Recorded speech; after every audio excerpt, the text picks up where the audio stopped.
Hello বন্ধুরা, আমরা কালকে চলে গেছিলাম একটি প্রোগ্রামে। তো প্রোগ্রামটা ছিল আমার ওই দিদিভাইয়ের বাড়িতে। একজন প্রভু আসবেন মায়াপুর থেকে, উনি মায়াপুরে কীর্তন করেন, অর্থাৎ ওনার কীর্তন অনেক পপুলার, ইউটিউবে ফেসবুকে সার্চ করলে পাওয়া যায়। তো ওনার জন্য এই যে অনেক কিছু রেডি করেছেন, এই প্রভু চলে এসছেন। এবার ওনাদের খাওয়ার ব্যবস্থা করবে, বিভিন্ন আইটেম রান্না করেছেন, অনেক কিছু আইটেম হয়েছে, আর কেকও তৈরি করেছেন।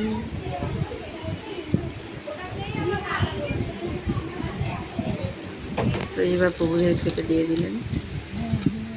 ওনারা প্রসাদ পেয়ে নিয়েছে, তারপর আমরা প্রসাদ পেয়ে এইবার প্রভুদের মুখে কিছু বক্তব্য শুনলাম, ভগবানের কথা। বেশ ভালো ভালো কাটলো দিনটা। ভিডিওটা এখানে শেষ করলাম, আবার আসবো নেক্সট ভিডিও।